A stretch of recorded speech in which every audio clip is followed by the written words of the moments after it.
జ్యోతక్క ఏంటక్క ఇంత పని చేసేసావు? నిజంగా మీలో ఎంతమందికి తెలుసు శివజ్యోతక్క తప్పే మాట్లాడింది నిజంగా అయితే కనుక. ఎందుకంటే తిరుపతి వెంకటేశ్వర స్వామి పవిత్ర పుణ్యక్షేత్రంలో క్యూ లైన్లో నిలబడిన భక్తులకి ప్రసాదం తీసుకొచ్చి పెడతా ఉంటారు. అది పరమ పవిత్రంగా, అంతే పవిత్రంగా దాన్ని తీసుకుని భక్తులంతా తింటా ఉంటారు. అలాంటప్పుడు మనం ఎలా ఉండాలి, మనం ఎలా మాట్లాడాలి? పైగా మనం ఉన్నది వెంకటేశ్వర స్వామి సన్నిధిలో ఎంత జాగ్రత్తగా ఉండాలి, మన నోరు మన మాట ఎంత అదుపులో ఉండాలి. అక్కడ వెటకారం సరైంది కాదేమో, అందుకనే జ్యోతక్కకి ఏడాపెడా వాయించేస్తున్నారు చాలామంది. కాబట్టి అది గమనించిన జ్యోతక్క ఒక వీడియో అయితే పెట్టింది. పెట్టే ముందు నేను చెప్పేది ఏంటంటే, శివజ్యోతక్క చేసిన పని తప్పే, ఇంకెవరు అలాంటి తప్పు చేయకూడదని నా అభిప్రాయం. ఎందుకంటే కనుక పవిత్రమైనటువంటి సన్నిధిలో ఉన్నప్పుడు అంతే పరమ పవిత్రంగా మనం మాటలైతే ఉండాలండి. కాబట్టి ఎందుకనో తెలియదు కానీ ఒక్కొక్కసారి అలా నోరు జారిపోతుంది. అలా నోరు జారినప్పుడల్లా మన ఇబ్బందులు ఎదుర్కొంటాం. శివజ్యోతక్క అదే విషయంలో చాలా ఇబ్బంది అయితే ఎదుర్కొంటుందని చెప్పాలి. ఎందుకంటే మనం మామూలు కాదు, ఏకి పారేస్తున్నారు జ్యోతక్కని, మన మామూలు కాదనమాట. కాబట్టి ఫస్ట్ అసలు శివజ్యోతక్క తెలుసు కదా మీలో చాలామందికి, ఏమంది అసలు అని అంటే కనుక ఒక్కసారి చూద్దాం. నేను కట్ చేస్తాను, కట్ చేసిన తర్వాత ఆ వీడియో పెడతాను చూడండి.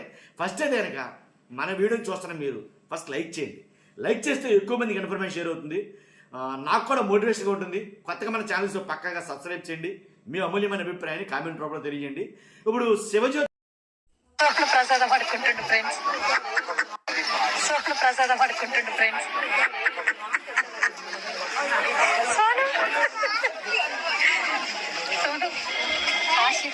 జీవితంలో ఎప్పుడు అడుక్కోలేదు, ఫస్ట్ టైం అడుక్కున్నాను. దర్శనం ఇది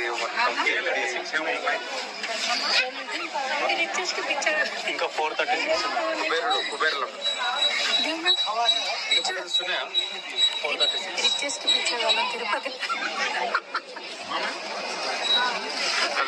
అడుక్కున్నా కానీ బాగుంది గైస్. విన్నారుగా, అది ఆ శివజ్యోతక్క మాట్లాడిన మాటలైతే అది విన్నారు కదా మీరు. కాబట్టి అలా మాట్లాడడం మమ్మాటికి తప్పే. ఎందుకంటే అక్కడ వెటకారం ఏంటండి, పరమ పుణ్య పవిత్ర క్షేత్రం అది. అక్కడ వెటకారం అంటే కరెక్ట్ కాదు. అది ఎంతోమంది భక్తుల మనోభావాలు దెబ్బతింటాయి. ఆల్రెడీ కోట ప్రభుత్వం వచ్చాక చాలాసార్లు చాలా తప్పిదాలు అయితే జరిగాయి. తిరుపతి లడ్డూ విషయంలో కల్తీ అయిపోయిందన్నారు. అది కల్తీ అయ్యిందో లేదో ఆ పెరుమాళ్ళకి ఎరుక. కాబట్టి ఇలా 1, 2 కాదు, అలాగే తిరుమలలో ఏంటి ఒక చోట 2 చోట కాదు, చాలా అపవిత్రాలు అయితే కనుక చాలా చాలా చాలా జరుగుతూనే వస్తున్నాయి. ఎందుకనే తెలియదు కానీ. అలాగే ఏంటి నాన్ వెజ్ని పట్టుకుని తినేయడం, అక్కడ మాంసాహారం భుజించడం మెట్ల మీద పవిత్ర పుణ్యక్షేత్రాలలో ఇలా జరుగుతూనే వస్తున్నాయి. దానికి తోడు అలాంటప్పుడు మనం ఎంత జాగ్రత్తగా ఉండాలి. పైగా నువ్వా సెలబ్రిటీ అక్క, నువ్వు మాట్లాడే మాటలు ప్రతి ఒక్కరు వింటారు. కాబట్టి నువ్వు మాట్లాడినప్పుడు చాలా జాగ్రత్తగా ఉండాలిగా. కాబట్టి అందువల్ల నీ పక్కన ఉన్న మీ తమ్ముడు అని అంటున్నావు, ఆయన మాట్లాడిన మాటలు విన్నాం కదా, ఏం మాట్లాడుతున్నాడో. ఆయన మాట్లాడిన మాటలు కరెక్ట్ కాదు. నేను అడుక్కున్నాం, పలహారాన్ని మేము అడుక్కున్నాం. ఏంటి కాస్ట్లీ బెగ్గర్స్ ఏంటి, ఒకవేళ నీకు ఉంటే ఉండొచ్చు కాక, వాళ్ళు చెప్పేది అదే. నువ్వు ఒకవేళ ఈ రోజు సంపాదించవచ్చు, కానీ మూలాలను మర్చిపోకూడదు కదా, అదే నేను చెప్తున్నది.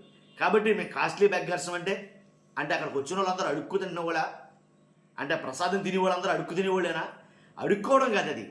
క్యూ లైన్లో భక్తులు ఉన్నారు కాబట్టి ఖచ్చితంగా వాళ్ళందరూ నిలబడి ఉంటారు కాబట్టి ఏదో కొంచెం ఉపశమనం అంటే ఆకలి తీర్చడం కోసం అక్కడ ఏర్పాటు చేసిన ఏర్పాట్లవి ఖచ్చితంగా చాలామంది కళ్ళకద్దుకుని మరీ తింటూ ఉంటారు. కానీ దాన్ని అలా మాట్లాడడం మమ్మాటికి తప్పు చేసేసావు ఆ ఖచ్చితంగా. అందులో మీ తమ్ముడు మాట్లాడిన మాటలు ఇంకా తప్పుగా ఉన్నాయి, తమ్ముడు అనిపిస్తున్నావు కాబట్టి తర్వాత నువ్వు తప్పు తెలుసుకుని నువ్వు రియలైజ్ అయ్యి నువ్వు పెట్టిన వీడియో నాకు నచ్చింది. ఇది చెప్పాలనుకున్నాను నేను. ఇప్పుడు ఒకసారి నేను కట్ చేస్తానండి. మరలా శివజ్యోతక్క వీడియో అయితే పెట్టింది, ఆ వీడియో ఒకసారి చూడండి, కట్ చేయి ఒకసారి. నమస్తే. సో పొద్దున్న నుంచి తిరుపతి ప్రసాదం గురించి నేను మాట్లాడిన మాటలు చాలా మందికి తప్పుగా అనిపిస్తున్నాయి. సో ఎక్స్ప్లెనేషన్ ఇచ్చే ముందే ఆ మాటలకు ఎవరన్నా హట్ అయి ఉంటే డెఫినెట్ గా సారీ చెప్తున్నాను. అండ్ నన్ను రెగ్యులర్ గా ఫాలో అయ్యేటోళ్ళకు నాకు వెంకటేశ్వర స్వామి ఎంత ఇష్టమో తెలుసు. యూట్యూబ్ లో, ఇన్స్టాగ్రామ్ లో 3 నెలలు 4 నెలల సంది శనివారాల వ్రతాల గురించి, వాటి డీటెయిల్స్ గురించి నేను చెప్తానే ఉన్నా. అవేవి దేని గురించి ఎవరు మాట్లాడుకోలేరు. అన్ఫార్చునేట్లీ దీని గురించి మాట్లాడినరు. ఏదైనా సరే తప్పు జరిగింది నా సైడ్ నుంచి. గురించి. నా మాటలు తప్పుగా ఉన్నాయి తప్పితే నా ఇంటెన్షన్ అది కాదు. మేము రిచ్ అని అన్నది 10,000 L1 క్యూ లైన్ లో నిలబడ్డప్పుడు, పొద్దున ప్రసాదం తీసుకునేటప్పుడు కాస్ట్లీ లైన్ లో నిలబడ్డమని ఆ ఉద్దేశంతో అన్నాను. ఏం జరిగినా సరే ఇప్పుడు నేను ఏది ఇచ్చినా మీకు ఎక్స్ప్లెనేషన్ లాగానే అనిపిస్తుంది తప్పితే నేను తప్పు ఒప్పుకున్నట్టు మీకు అనిపించదు. అందుకోసం నేను దాని గురించి ఎక్స్ప్లెనేషన్ కూడా ఇస్తలేను. తప్పైతే నా సైడ్ నుంచి జరిగింది అండ్ నా తమ్ముడు సోను తరపున నుంచి కూడా జరిగింది. తను అవైలబుల్లో లేడు. తన తరపున నా తరపున అందరికీ సారీ చెప్తున్నా.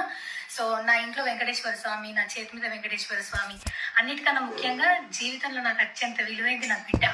నా బిడ్డను కూడా వెంకటేశ్వర స్వామి ఇచ్చిండు. నేను ఆయన గురించి తప్పుగా ఎట్లా మాట్లాడతా?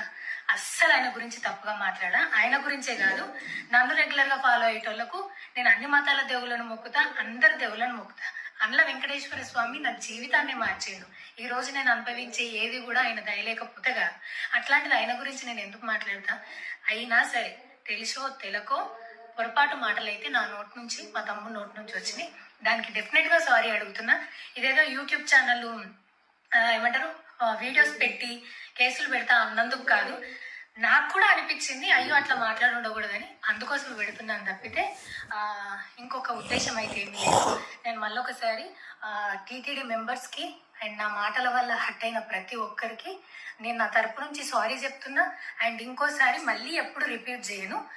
సో నా సారీని యాక్సెప్ట్ చేయండి. నన్ను రెగ్యులర్గా ఫాలో అయ్యేటోళ్లకు నాకు వెంకటేశ్వర స్వామి అంటే ఎంత ఇష్టమో తెలుసు కాబట్టి వాళ్ళందరూ నన్ను నమ్ముతున్నారని కోరుకుంటున్నా. మళ్ళొకసారి ఎక్స్ప్లెనేషన్ కాదు, సారీ చెప్పినంత మాత్రాన తప్పు ఒప్పైపోతుందని కూడా కాదు, బట్ నేను చేయగలిగింది ఇది ఒక్కటే కాబట్టి మళ్ళొకసారి అందరికీ సారీ అండ్ డెఫినెట్గా ఐ ప్రామిస్ ఇంకోసారి ఇది రిపీట్ అవ్వదు. Thank you. చూసారుగా, జ్యోతక్క రియలైజ్ అయింది. క్షమించేయండి నన్ను అడిగితే కనుక. పాపం ఎందుకంటే తప్పు అయిపోయింది, క్షమించండి అని 2 చేతులు పెట్టి మరీ మొక్కుతుంది. కాబట్టి తప్పు అయిపోయింది అన్న వాళ్ళని క్షమించడం మానవ ధర్మం. కాబట్టి క్షమించేయండి, ఇంకా ట్రోలింగ్ చెయ్యొద్దు ఇంకా శివజ్యోతక్కని అనేది నా అభిప్రాయం. ఎందుకంటే తప్పు అయిపోయింది, పైగా భక్తితోటి వచ్చింది అక్కడికి అక్క. చాలా ఏళ్ల తర్వాత సంతానాన్ని ఇచ్చాడు ఆ భగవంతుడు. కాబట్టి ఆ ఇష్టంతో వచ్చింది, నాకు సర్వం తానే అని అయితే మాట్లాడుతుంది ఆమె. కాబట్టి అలాంటప్పుడు ఇంకా వద్దుగా, తప్పు అయిపోయిందని 2 చేతులు జోడించి మరీ అడుగుతుంది. కాబట్టి క్షమించేద్దాం, తప్పేముంది, క్షమించేయండి. ఓకేనా? Thank you very much.